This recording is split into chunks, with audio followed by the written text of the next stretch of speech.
Dalam nama Bapa dan Putra dan Roh Kudus. Amin.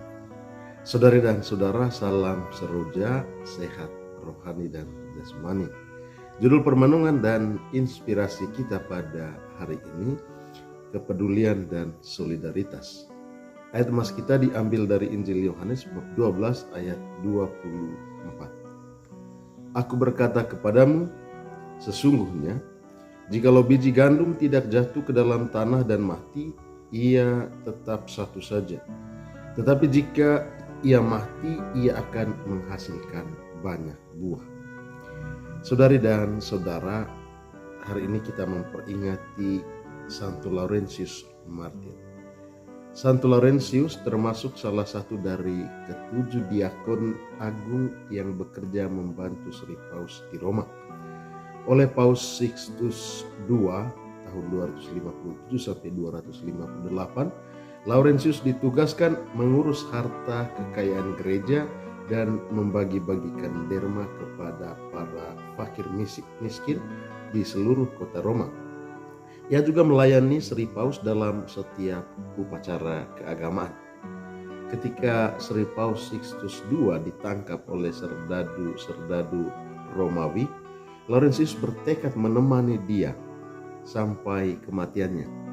Kepada Paus, ia berkata, "Aku akan menyertaimu kemana saja engkau pergi. Tidak pantas seorang imam agung Kristus pergi tanpa didampingi diakonnya." Sixtus terharu mendengar kata-kata Laurentius, lalu ia berkata, "Janganlah sedih dan menangis anakku. Aku tidak sendirian. Kristus menyertai aku. Dan engkau 3 hari lagi engkau akan mengikuti aku ke dalam kemuliaan surgawi." Ramalan Sixtus ini ternyata benar-benar terjadi. Prefek kota Roma yang tahu bahwa gereja mempunyai sejumlah besar kekayaan mendapat laporan bahwa Laurentius lah yang mengurus semua kekayaan itu. Karena itu Laurentius dihadapkan kepada penguasa Roma itu.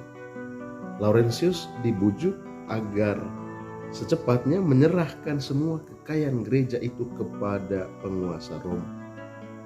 Dengan tenang Laurentius menjawab, "Baiklah Tuan, dalam waktu 3 hari akan kuserahkan semua kekayaan ini kepadamu." Lalu Laurentius dibiarkan kembali ke kediamannya. Ia segera mengumpulkan orang-orang miskin dan membagi-bagikan kekayaan gereja kepada mereka. Di bawah pimpinannya, orang-orang miskin itu berarak menuju kediaman prefek Roma. Kepada penguasa Roma itu Laurentius berkata, "Tuanku, inilah harta kekayaan gereja yang saya jaga. Terimalah dan peliharalah mereka dengan sebaik-baiknya." Tindakan dan kata-kata Laurentius ini dianggap sebagai suatu olokan dan penghinaan terhadap penguasa Roma. Karena itu ia ditangkap dan dipanggang hidup-hidup di atas terali besi yang panas membara. Laurentius tidak gentar sedikit pun menghadapi hukuman ini. Setelah separuh badannya bagian bawah hangus terbakar, ia meminta supaya badannya dibalik sehingga seluruhnya bisa hangus terbakar. "Sebelah bawah sudah hangus, baiklah badanku agar seluruhnya hangus," kata Laurentius dengan sinis kepada para algojo yang menyiksanya. Laurentius akhirnya, saudari dan saudara, menghembuskan nafasnya di atas pemanggang itu sebagai seorang satria Kristus.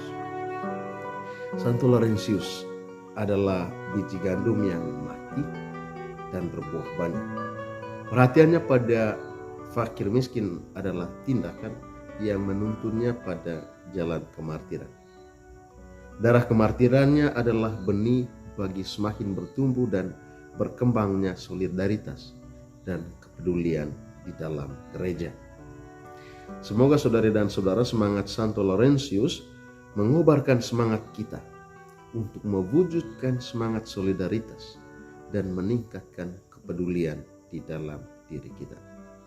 Kita juga dipanggil untuk menjadi biji-biji gandum yang ditanam, yang mati terhadap segala kecenderungan-kecenderungan kita yang jahat, terhadap kecenderungan-kecenderungan kita yang tidak baik, dan menghasilkan buah-buah kebaikan di dalam kehidupan kita sehari-hari.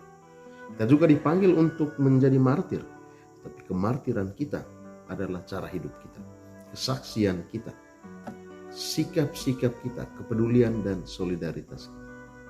Semoga saudara dan saudara kita semua mampu. Kita mohon doa Santo Laurentius agar kita dimampukan dan diteguhkan dalam perjalanan dan persiaran hidup kita.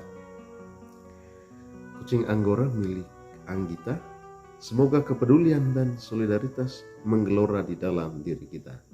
Semoga Tuhan memberkati kita. Dalam nama Bapa dan Putra dan Roh Kudus.